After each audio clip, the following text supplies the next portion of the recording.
Muy buenos días, queridos hermanos. Qué bendición de poder nuevamente abrir la palabra del Señor y meditar y escuchar lo que Dios tiene para cada uno de nosotros. Quiero empezar, hermanos, orando al Señor, pidiendo su dirección durante este tiempo. Oremos. Gracias, Señor, te damos por tu palabra, por guiarnos, Señor, a estudiarla y deseamos, Padre Santo, que tú nos ayudes a entenderla, pero también a llevarle a nuestro corazón. Señor, guíanos este tiempo de lectura y meditación en tu buena palabra. En el nombre de Jesús. Amén. Hermanos, el día de hoy estaremos reflexionando en este pasaje de las Escrituras que dice así, en Efesios capítulo 5, versículo del 3 al 5. La palabra del Señor dice así: entre ustedes ni siquiera debe mencionarse la inmoralidad sexual, ni ninguna clase de impureza o de avaricia, porque eso no es propio del pueblo santo de Dios. Tampoco debe haber palabras indecentes, conversaciones necias, ni chistes groseros, todo lo cual está fuera de lugar. Haya más bien acción de gracias, porque pueden estar seguros de que nadie que sea avaro, es decir, idólatra, inmoral o impuro, tendrá herencia en el reino de Cristo y de Dios. Hermanos, este hermoso párrafo de la palabra del Señor, quiero que pongamos atención en el versículo 3, porque ahí tenemos la idea principal de todo este pequeño párrafo que acabamos de leer en Efesios 5, del 3 al 5, cuando dice, en ustedes ni siquiera debe mencionarse. Y cuando el apóstol Pablo está escribiendo su carta, especialmente en esta parte, quiere que pongamos mucha atención en cada cosa que se va a mencionar en esta parte de la palabra del Señor. Y no solamente eso, sino también cuando está diciendo que ni siquiera debe mencionarse, a lo que está haciendo referencia es a aquellas caracterizaciones de la vida de un creyente que llegan a ser como rasgos distintivos. Y obviamente el apóstol Pablo empieza a mencionar una serie de pecados. Dice que esos rasgos distintivos nunca deben mencionarse en la vida de un creyente porque no es apropiado. Entonces, estamos ante un pasaje, hermanos, que nos invita a reflexionar en dos direcciones. En primer lugar, en pensar y reflexionar en nuestros propios deseos y en los deseos de Dios.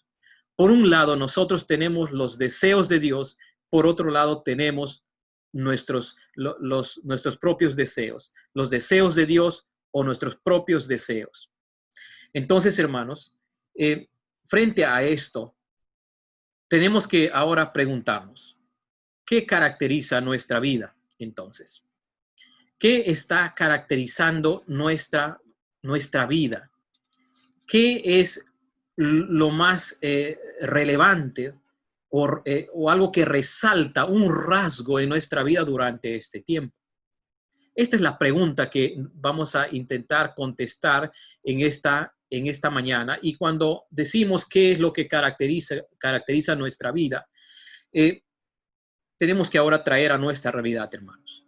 En este momento el mundo está convulsionado, no solamente por la pandemia, sino también por una serie de otros factores que están sucediendo en el mundo entero, especialmente en Norteamérica, donde hay toda esta convulsión social en la vida de muchas personas.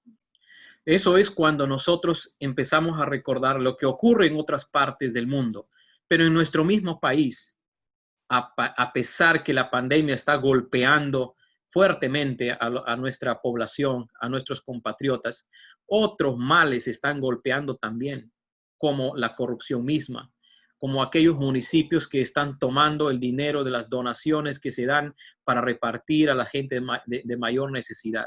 Frente a todo esto, hermanos, lo que es obvio e inevitable es el pecado. El pecado está trayendo esos estragos en medio de esta condición tan complicada que nos toca vivir como peruanos, y no solamente como peruanos, sino también como cualquier ciudadano que estamos viviendo en este momento. Pero aparte de esto, todos los creyentes estamos en esta situación. Y cuando yo digo que el mayor problema es el pecado, pues sigue siendo el problema nuestro también. No es un pecado solo de aquellos que no conocen a Dios. Es un problema también de nosotros los creyentes. Y nosotros, a pesar del confinamiento que hemos estado viviendo y seguimos viviendo todavía, tomando las medidas que está tomando el presidente, seguimos todavía en nuestras casas y seguro muchos hermanos han regresado ya a sus trabajos dependiendo de lo que el presidente está diciendo. Pero de una y otra manera, todos nosotros hemos estado activos por medio de las redes sociales, compartiendo fotos, compartiendo videos, mirando páginas, estamos con el celular o estamos con cualquier otro equipo en todo esto. Pero frente a todo esto, la pregunta que ahora traigo a memoria es lo que acabo de mencionar. ¿Qué caracteriza nuestra vida? ¿Qué está caracterizando nuestra vida como creyentes? ¿Nuestra vida caracteriza nuestros propios deseos o los deseos de Dios? El apóstol Pablo en este cortos pasajes nos va a llevar a reflexionar sobre qué es lo que debe caracterizar la vida de un creyente y qué es lo que el creyente debe desechar de su propia vida. Así que vamos a ver la primera de ellas cuando menciona el apóstol Pablo, cuando menciona en el versículo 3 y el versículo 4, que ni siquiera se debe mencionar entre creyentes. ¿Qué cosa? ¿Qué cosa no se debe mencionar? Y el primer bloque de cosas que el apóstol Pablo va a mencionar en esta carta es lo que se menciona en el versículo 3 y 4, que está directamente expresando los propios deseos de una persona. Quiero decirles, hermanos, qué terrible es en la vida de un creyente que el rasgo más distintivo en su vida sean sus propios deseos. Esta caracterización es la más lamentable que puede existir en la vida de un creyente. Recordemos que el apóstol Pablo está escribiendo esta carta a creyentes. Una vida caracterizada por nuestros propios deseos es sencillamente una afrenta directa a lo que el Espíritu Santo puede estar haciendo en nuestra propia santificación. Y el apóstol Pablo, cuando va a hablar acerca de estos propios deseos, lo va a mencionar en dos grupos. El primer grupo de ellos lo va a mencionar en el versículo 3, cuando hace referencia a los pecados sexuales. Fíjense lo que el apóstol Pablo está diciendo. Cuando el apóstol Pablo recuerda a los creyentes, cuidado con que sus vidas se caractericen por sus propios deseos, el primer grupo de pecados que va a mencionar tienen que ver con pecados sexuales, porque ahí en el versículo 3 se menciona y dice que no se mencione ninguna inmoralidad sexual, que no se mencione toda clase de impureza, que no se mencione toda clase de avaricia. Miren estas tres menciones que el apóstol Pablo está diciéndonos en este momento. Estos tres pecados son pecados directamente sexuales, que tienen que ver directamente con el deseo pecaminoso de una persona por buscar su propia satisfacción en la vida sexual. Hermanos, y cuando reflexionamos sobre esto, traigo a memoria lo que está pasando en nuestro país. Hay un dato estadístico que se ha mencionado unos días en las noticias aquí en nuestro Perú, y se dice que hay más o menos 226 violaciones que está dejando la pandemia. Y hay un enorme porcentaje de estas violaciones que están relacionadas con los niños. ¡Wow! ¡Qué tremendo, hermanos! Aparte de lo que se está viviendo por esta pandemia, la tremenda escasez y problemas de salud, problemas de todo tipo, las violaciones han sido una de las cosas que ha estado ocurriendo durante esta cuarentena. Qué terrible porque estas violaciones pueden entrar claramente en las expresiones que el apóstol Pablo está mencionando, que no deben ser caracterizaciones en la vida de un creyente. Deseos sexuales ilícitos. Estas prácticas, tanto la fornicación como la inmundicia, la avaricia, todos estos pecados nunca deben caracterizarse en la vida de un creyente. Nunca debe ser algo que sean un rasgo distintivo. Es inconcebible en la vida de un creyente que estos pecados sexuales sean un rasgo distintivo. Por eso es que el apóstol Pablo es claro cuando dice que ninguna de estas cosas se deben mencionar, que ninguna de estas cosas deben ser parte de la vida de un creyente. Todos estos pecados que se mencionan acá, no deben ser caracterizaciones, no deben ser un rasgo de ningún creyente. ¿Y por qué razón? ¿Cuál es la razón de por qué estos pecados que se mencionan aquí, pecados sexuales, no deben ser caracterizaciones en la vida de un creyente? La razón es bien simple. El versículo 3 termina diciendo, porque no conviene a santos. Hay dos cosas que quiero mencionar con respecto a esto, hermanos. Cuando el apóstol Pablo está diciendo que no conviene a santos, es decir, no conviene al pueblo de Dios, es sencillamente esto, que cuando nosotros hemos venido a Cristo, cuando nosotros nos hemos arrepentido de nuestros pecados y hemos sido convertidos, hemos sido transformados y Dios nos ha dado una nueva identidad en Cristo, entonces, en virtud de esa nueva identidad, es impensable, es inconcebible que esos pecados sexuales mencionados anteriormente sean parte de la vida de un creyente. Porque esto no corresponde a la propia naturaleza renovada de un creyente. Los creyentes hemos sido renovados por el poder del Espíritu Santo. Hemos sido transformados. Hermanos, sé que estos pecados es una tentación para todo creyente y seguimos luchando con nuestros propios deseos ilícitos en el campo sexual.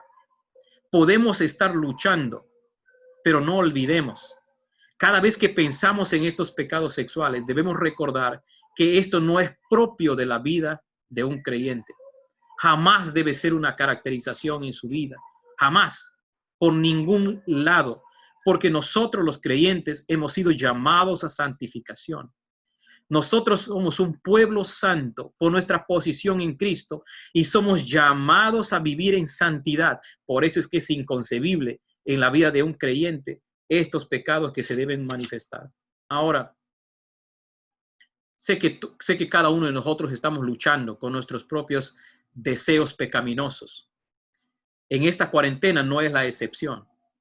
Seguimos luchando. Alrededor del mundo están sucediendo muchas cosas.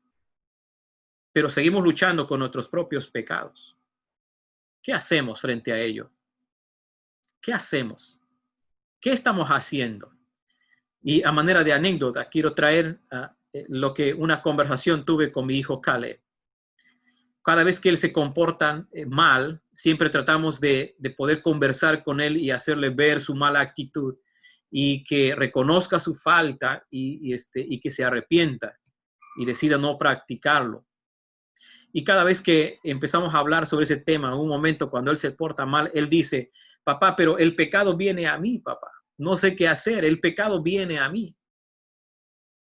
Y entonces le decimos a él, pero Caleb, tienes que confiar en el poder de Jesús, en el poder de Jesucristo.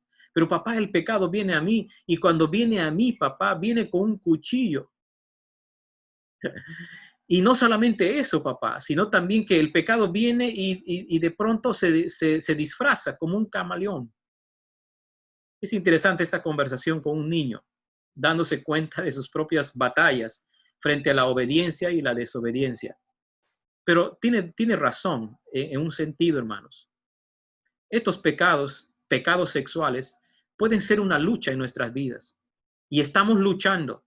Y vienen, y vienen.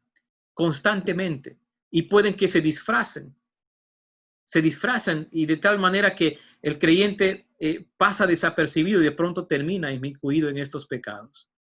Hermanos, tengamos cuidado en nuestra vida delante del Señor en esta área. Tenemos cuidado al Señor. Tenemos que pedir al Señor que nos ayude. Tenemos que pedir al Señor que en su poder nos ayude a vencerlos y podamos nosotros mostrar una vida que agrade al Señor constantemente. Después de mencionar acerca de estos pecados sexuales que no deben caracterizar la vida de un creyente, ahora el apóstol Pablo va a mencionar acerca de aquellos pecados verbales, versículo 4.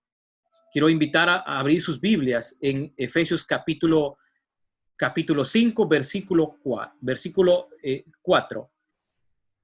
Y en este versículo, después que el apóstol Pablo menciona acerca de los pecados sexuales, ahora él va a mencionar aquellos pecados que tienen que ver con pecados verbales. Y menciona 3 en esta lista, que tienen que ver con los cuentos obscenos, conversación necia y chistes groseros. Miren lo que el apóstol Pablo está diciéndonos, la palabra del Señor nos está diciendo en esta mañana para todos nosotros. Otra cosa que no debe caracterizar la vida de un creyente son los pecados verbales. Esto tiene que ver en nuestra manera de comunicarnos como creyentes. En esta comunicación como creyentes, el apóstol Pablo dice que no debe ser parte de la vida de un creyente cuentos obscenos, conversación necia y chistes groseros. Mira, cuán importante, hermanos, es no solamente trabajar en nuestros deseos, en nuestro corazón, sino también en nuestras propias palabras, en la manera como nosotros los creyentes nos comunicamos. Las palabras de un creyente deben ser palabras que edifiquen en vez de ser un tropiezo para otras personas. Nuestro modo de hablar, hermanos, tiene que ser consecuente con nuestra identidad en Cristo. Ya el apóstol Pablo ha venido hablando acerca de este tema, acerca de nuestro modo de hablar, cuán importante es como creyentes nosotros estemos cuidando nuestra forma de hablar. Y por eso es que el apóstol Pablo es claro cuando dice que estas 3 formas de modo de hablar no deben ser parte de la vida de un creyente. Durante esta cuarentena hemos hablado, sí, por teléfono, con muchas personas, pero una manera tan evidente de comunicarnos ha sido a través de los chats, a través del WhatsApp, a través del Messenger, a través de una publicación escrita que uno hace, que es una forma de comunicación. Creo que el apóstol Pablo, si estuviera en estos tiempos, el Señor lo hubiese guiado a escribir algo en relación con las formas virtuales de comunicarnos. Pero creo, hermanos, que una buena aplicación de esta no caracterización en la vida del creyente también debe aplicarse en las cosas que nosotros publicamos, en las palabras que nosotros expresamos, en los memes que replicamos. Tengamos cuidado si es que esta comunicación virtual que nosotros tenemos cae en cuentos obscenos, en conversaciones necias y cualquier otra banalidad que puede estar expresándose, hermanos. La forma de comunicarnos de un creyente tiene que ser acorde a nuestra nueva identidad en Cristo. Y cuando el apóstol Pablo menciona cuál es la razón de por qué nosotros debemos cuidar nuestro modo de hablar, termina el versículo 4 diciendo, esto no conviene, esto no conviene. Literalmente el apóstol Pablo está diciendo, esto no está al nivel de los creyentes. ¡Wow! ¿No? Es decir, que nosotros los creyentes tenemos un nivel de acuerdo a lo que Cristo ha hecho en la cruz y que ahora es parte de nuestra vida por la transformación en nuestra vida y que nosotros por esa obra de Cristo tenemos un nivel de vida ética, un nivel de conversación de nuestra vida como creyentes. Y el apóstol Pablo dice que los cuentos obscenos, los chistes groseros, la conversación necia no es al nivel de un creyente nacido de nuevo. No tiene que ser parte de la vida de un creyente que ha conocido a Cristo y vive a Cristo. Si esto no es el nivel en la forma de que un creyente se está comunicándose, entonces, hermanos, vivamos al nivel de la santidad ganada por Cristo en la cruz del Calvario.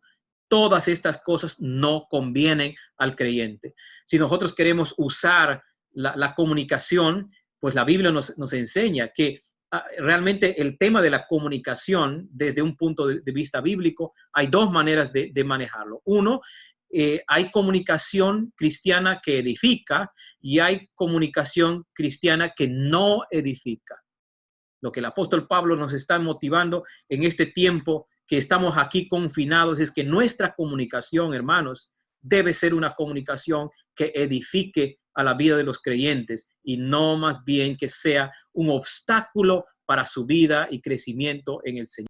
Una vida caracterizada por sus propios deseos es cuando una persona ha hecho de los pecados sexuales un estilo de vida, ha hecho de los pecados verbales un estilo de vida. Y claramente la palabra del Señor nos dice que tanto los pecados sexuales, la razón de por qué un creyente no debe practicar estos pecados es que no es propio de santos. Y la otra razón de por qué los creyentes no deben practicar pecados verbales tiene que ver que no es propio con la vida de un creyente que ha venido y está siguiendo al Señor. Así es que en esta primera parte, hermanos, cuando yo empecé diciéndoles, ¿qué caracteriza tu vida? ¿Caracteriza tus propios deseos? ¿Qué caracteriza mi vida? ¿Caracteriza mis propios deseos? El rasgo distintivo de nuestra vida son nuestros propios deseos. Cuando nosotros, hermanos, nos encasillamos en nuestros propios deseos, no olvidemos que estos dos pecados van a venir a nuestra experiencia. Pecados sexuales, pecados no verbales, pecados en la comunicación, pecados que tienen que ver con esta forma irreverente de comunicarnos entre creyentes. Entonces,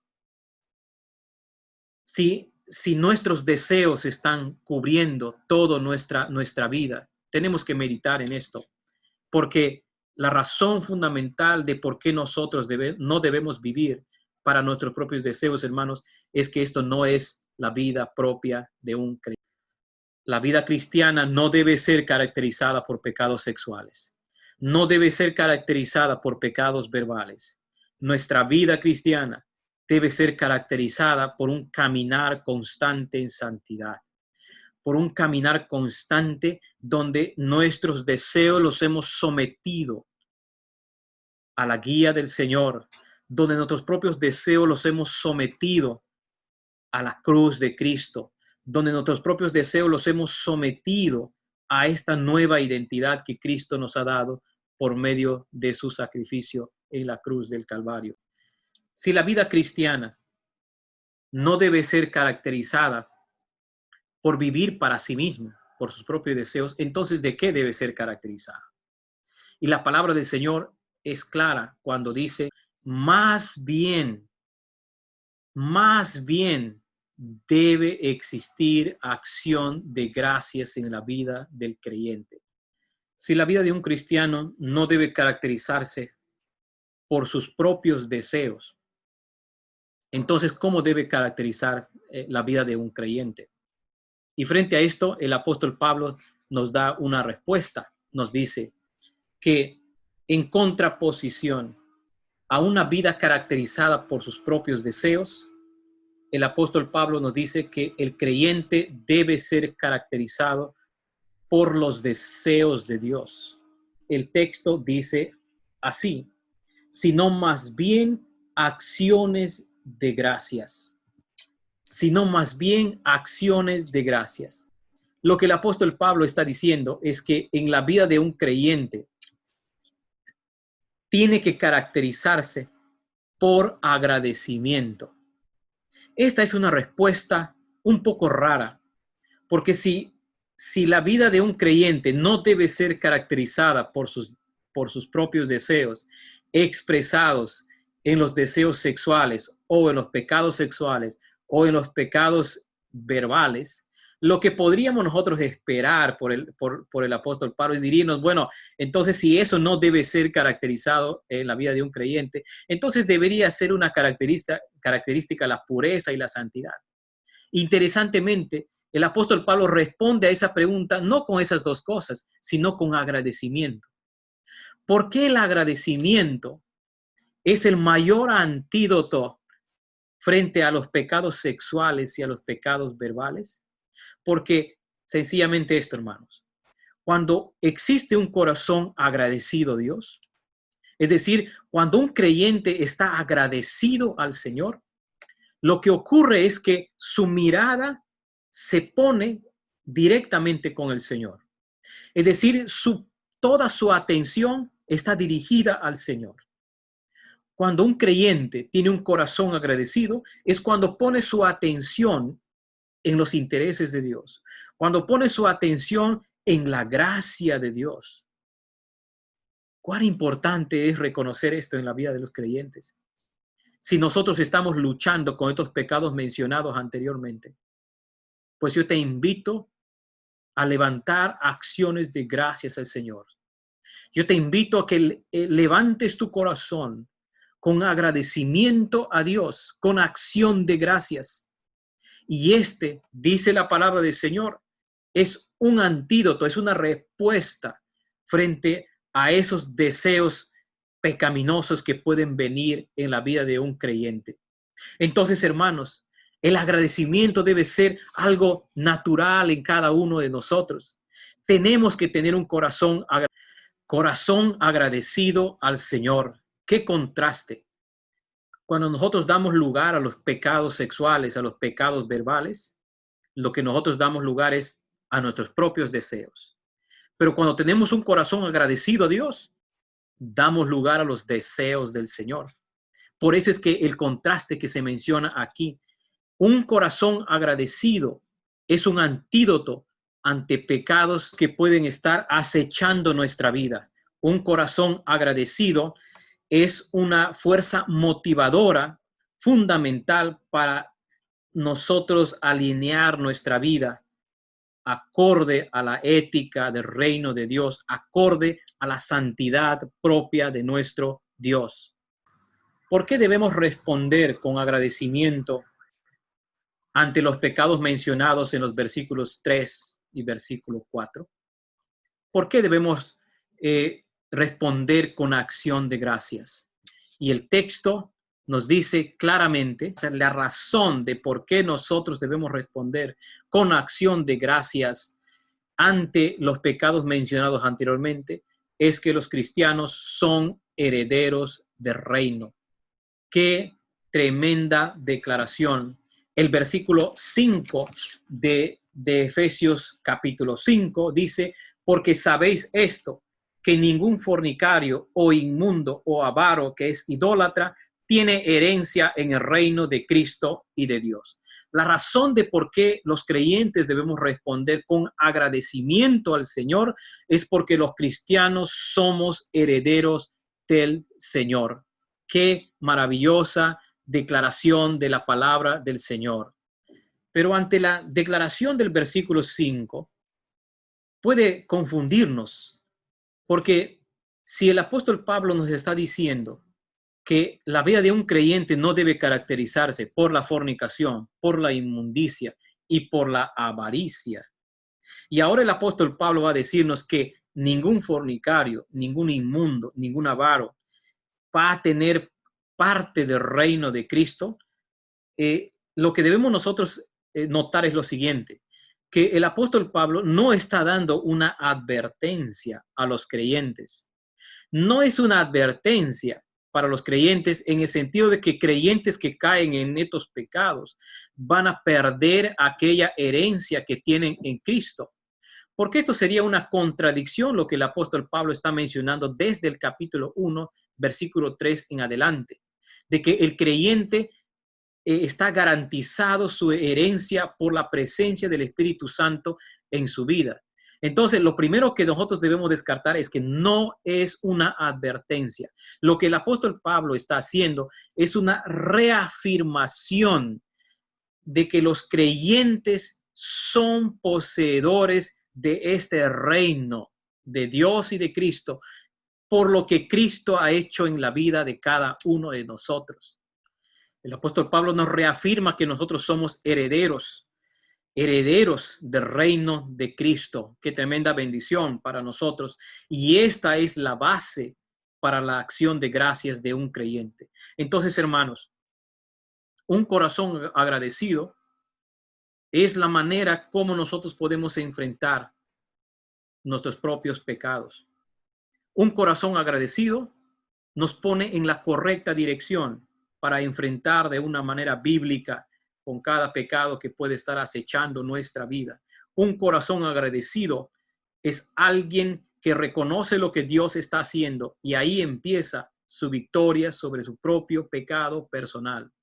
Entonces, si los pecados sexuales, si los pecados que tienen que ver con nuestra forma de hablar están tomando lugar de nuestra vida, es porque no tenemos un corazón agradecido al Señor. Nuestro corazón no está cerca del Señor. Nuestro corazón no está levantándose en gratitud a Dios por lo que Él hace en nosotros. Hermanos, Dios, su palabra nos manda a tener un corazón agradecidos y esta es una forma natural de combatir el pecado en nuestros corazones. Entonces, hermanos, llegando a la parte final, ¿qué caracteriza nuestra vida?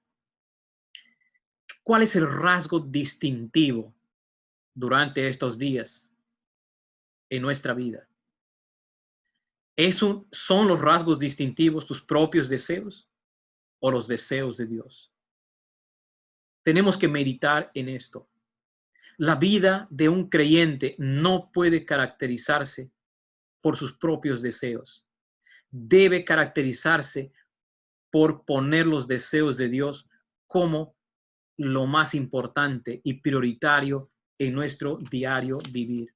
Así es que todos y cada uno de nosotros debemos mostrar que somos nuevas criaturas en Cristo, que tenemos una nueva identidad en Él, y a Él sea toda la gloria, hermanos. Que Dios les bendiga, hermanos.